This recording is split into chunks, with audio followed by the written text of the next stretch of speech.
Y seguimos con más de Noticias Globovisión Salud. Y ya aquí en el estudio está con nosotros Fabiola Fabiano Locantore. Ella es analista y especialista en alergias. Bienvenida.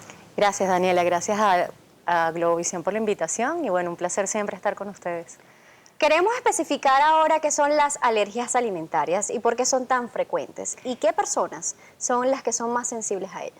Sí, fíjate, nosotros hemos comentado en otras veces, las alergias, para definirlo desde el punto de vista simple, es una reacción exagerada de nuestro sistema de defensa, que es el sistema inmunológico, en este caso a alimentos que pueden ser comidos o inhalados y que normalmente son inofensivos para el resto de la población. Y eso tiene que ser así porque si no todos fuésemos alérgicos a la piña, todos fuésemos alérgicos al trigo, etc. ¿Qué es lo que hace que un individuo pueda desarrollar una alergia alimentaria? Tenemos varias teorías al respecto. Una de las teorías establece la parte de la lactancia materna, que es muy importante en el desarrollo de una nueva vida. Está comprobado que aquellos bebitos que reciben lactancia materna tienen un sistema inmunológico mucho más fuerte y puede disminuir el riesgo a padecer una enfermedad alérgica. Entonces, ¿cuánto tiempo debería tener un bebé una lactancia materna de repente exclusiva? Mira, nosotros somos pro lactancia materna. Nosotros siempre le hacemos el hincapié a nuestras pacientes que, salvo indicaciones muy estrictas del médico, la lactancia materna debe durar el tiempo que debe durar y cuanto más tiempo mejor. Otra de las teorías que influyen en el desarrollo de las alergias es la genética. La genética. ¿Heredamos las alergias? Sí, las alergias tienen un componente genético, como lo tienen las enfermedades cardiovasculares, como lo tienen la diabetes, como lo tienen en el resto de las enfermedades.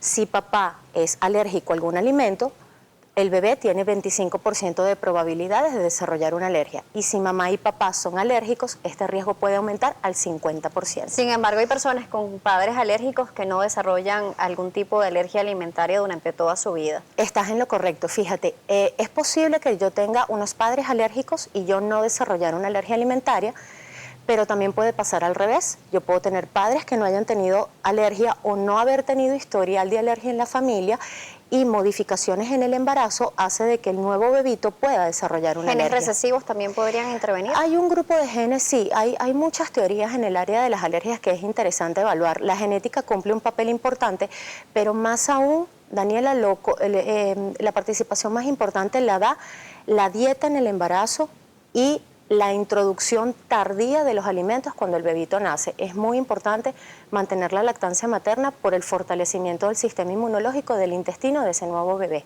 Cuando ya vamos creciendo, ya pasamos esta etapa de bebé, ya vamos a la parte de niños, adolescentes, adultos y se van desarrollando entonces alergias por diferentes motivos como lo acaban de indicar. Pero entonces, ¿cuáles son las más frecuentes? Por lo menos hay personas que son alérgicas o son intolerantes a los lácteos, a la lactosa. Sí, fíjate, en los niños generalmente la mayoría de los cuadros de las alergias alimentarias se dan en niños menores de 3 años. Y afortunadamente de un 50 a un 70% de esos cuadros clínicos resuelven con el paso del tiempo. Quiere decir que de manera espontánea y con una correcta dieta, el niño ya cuando va creciendo no desarrolla la alergia. Pero si mantienes la alergia y pasa el tiempo, pues digamos que hay familias de alimentos que pueden ocasionarla. Todos los alimentos potencialmente pueden ocasionar una alergia, pero digamos que podemos indicar que hay unos que son más alergénicos o inductores de alergia que otros. Y definitivamente la proteína de la leche de la vaca es la primera que encabeza las listas de las alergias alimentarias y de las intolerancias alimentarias. Le sigue el trigo con todos sus derivados, el huevo con sus derivados, yema y clara de huevo, la soya y en algunos pacientes los peces y los crustáceos. ¿Cómo puede saber una persona que está manifestando una alergia a un alimento?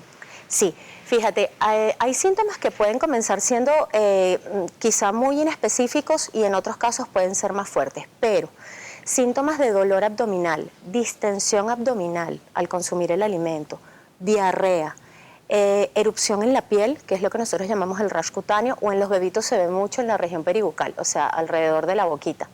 E inclusive se pueden ocasionar cuadros de asma en los niños, sobre todo en los adultos, o en los casos más severos, la hinchazón de la boca, que es el edema, o el shock anafiláctico. Esos son síntomas de que puede haber una reacción adversa a algún alimento. Entonces veíamos en la parte anterior cuáles son aquellos alimentos que pueden desencadenar este tipo de alergia, pero hablamos de la proteína de la leche de la vaca.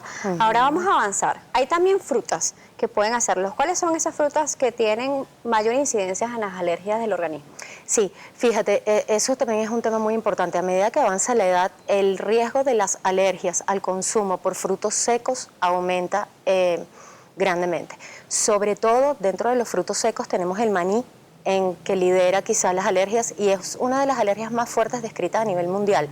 De hecho, en Estados Unidos el consumo por mantequilla de maní es la causa número 1 de alergias en esa población. Casos menores se han visto también en el caso del consumo de nueces y de almendras. Desde el punto de vista de las frutas, los cítricos pueden ser potencialmente alergénicos porque además son irritativos de la mucosa intestinal. Ahí entra la fresa. Entra la fresa, sí, además que la fresa es proliberadora de histamina, que es una molécula que es la que hace la reacción de rash cutáneo, ¿no? Pero además tenemos la piña, que también ocasiona cuadros de alergias, el limón y la naranja, que también son cítricos de alto consumo en el país y que pueden ocasionar este cuadro clínico.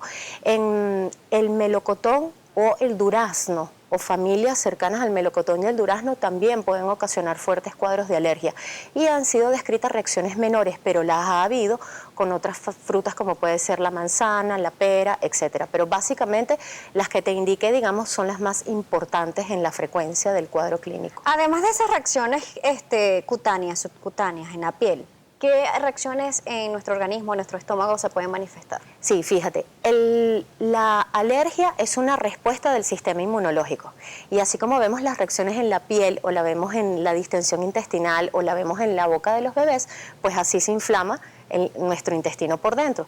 Entonces, el sistema inmunológico forma un complejo de ataque, como los policías que van a atacar esos ladrones, y se forman esas balas. Esas balas es lo que nosotros llamamos anticuerpos. La unión del ladrón con el policía forma un complejo que nosotros en inmunología llamamos complejo inmunológico. Ese complejo inmunológico se deposita a nivel intestinal y es lo que desencadena el cuadro inflamatorio. Entonces, medir y diagnosticar esos complejos inmunológicos nos permiten saber qué tan severa es la alergia, a qué somos alérgicos y cómo podemos instaurar el tratamiento adecuado. Y hablando precisamente de ese diagnóstico que usted nombra, ¿cómo se hace en laboratorio para saber si una persona es alérgica? ¿Qué tipo de estudios se realizan? Sí, fíjate, es muy importante que siempre le comento a los pacientes y aprovechando que bueno, que tu programa tiene tanta audiencia, siempre que tengan una sospecha de una alergia alimentaria es importante que vayan a su médico primero. Él va a establecer sobre todo un inmunólogo especialista en alergias o el caso de los pediatras, que es cuando nosotros llevamos a los bebitos. Ellos van a establecer una historia clínica bien cerrada con todos los antecedentes y los síntomas y a partir de allí nos mandan entonces los estudios para hacer el diagnóstico de marcadores in vitro a partir de una muestra de sangre del paciente que no necesita ninguna condición, no necesita ayuno, no necesita la suspensión del tratamiento antialérgico de pronto que le estén suministrando al paciente, no tiene ninguna condición. El paciente va al laboratorio, nosotros le tomamos una muestra de sangre y ¿qué vamos a medir? Los anticuerpos, que son esas proteínas de respuesta contra el alimento. Y la respuesta específica a esos grupos de alimentos. ¿A cuáles? Ahí entra la pericia del profesional de saber, de acuerdo a la edad del paciente, los antecedentes y la historia clínica, qué grupos de alimentos debemos estudiar. Entonces, lo ideal sería asistir al laboratorio para solicitar una evaluación in vitro del fenómeno alérgico alimentario. Cuando una persona es alérgica a algún alimento o algo en específico, ¿debe eliminarlo por completo de su dieta? Así es. En la dieta de eliminación es el tratamiento de elección en las enfermedades alérgicas de tipo alimentario. En el caso de las alergias ambientales, por ejemplo, los ácaros, están las vacunas de las alergias contra el ácaro o el polvo casero, contra el epitelio del perro, etc. ¿Y vacunas para las alergias alimentarias? Sí, para algunos alimentos ya está estandarizada, aprobada y... ¿Para qué alimentos? Específicamente para la proteína de la leche de la vaca están haciendo un estudio bastante interesante para el huevo Para la alergia al huevo y para la alergia al maní está bien estandarizada.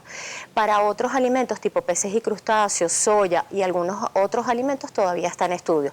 Saber si nosotros somos candidatos a alguna vacuna para la alergia alimentaria debe decidirla el médico y el equipo multidisciplinario después que se haga el diagnóstico. ¿Y en Venezuela tenemos esas vacunas? Sí, sí las tenemos. Entonces Afortunadamente las tenemos. las personas que son alérgicas pueden entonces recibir este tratamiento, esta Sí, vacuna, esta sí. inmunización para pues evitar las exacerbaciones de este tipo Así es. de reacciones que puede tener Sí. el organismo con estas inflamaciones, como bien lo decía.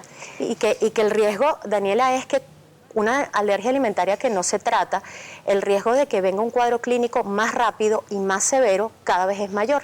Ahora, siempre es importante establecer la conducta terapéutica personalizada de cada paciente. Sí, porque existen personas o pacientes que tienen alguna condición. Por ejemplo, los niños que tienen o las personas que tienen espectro autista Sí. o síndrome de Asperger. Estas personas pues tienen hay estudios que datan que hay una mejoría muy importante de eliminar ciertos alimentos. Por ejemplo, Sí. los que contienen gluten, que es esa derivado de la avena, de la cebada y el centeno. Y del ¿Cómo trigo, ajá. hacen entonces para tratar este tipo de paciente, que es muy específico, una enfermedad? Sí, fíjate, en trastorno de espectro autista nos tenemos que ir con bastante cautela y con mucho cuidado. ¿En qué sentido?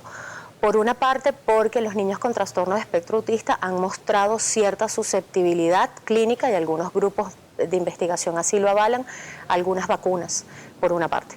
Y por otra parte, sí, como tú bien lo indicas, no todos los pacientes con trastorno de espectro autista, pero sí se ha visto que un buen porcentaje de ellos, previo a un diagnóstico adecuado de alergia alimentaria, pues tienen alta reacción al trigo y sus derivados o al gluten realmente, que es una proteína que se encuentra en el trigo, la cebada, el centeno y la avena en algunos casos, y la proteína de la leche de la vaca. Por eso es que en estos niños o en estos pacientes, también adolescentes, una dieta libre de gluten y caseína puede ayudar al seguimiento y al tratamiento de esta condición. También en niños con síndrome de hiperactividad se ha visto que bajando el consumo de alimentos potencialmente alergénicos, duermen un poco el sistema inmunológico y no hay una reacción tan fuerte. Como siempre, les indico, siempre es bueno tener claro la historia clínica del paciente y entender que cada paciente es individual y que no los podemos etiquetar a todos, ni hacer el mismo diagnóstico para todos, ni el mismo tratamiento Es así, para pero todos. vemos, por ejemplo, casos Sí. muy específicos, pero como ejemplos. Sí. Por ejemplo, las personas que tienen enfermedades gastrointestinales, que son intolerantes a la proteína de la leche de la vaca. Una vez que es consumido este tipo de alimento, pues tienen reacciones muy específicas Sí. en su tracto gastrointestinal.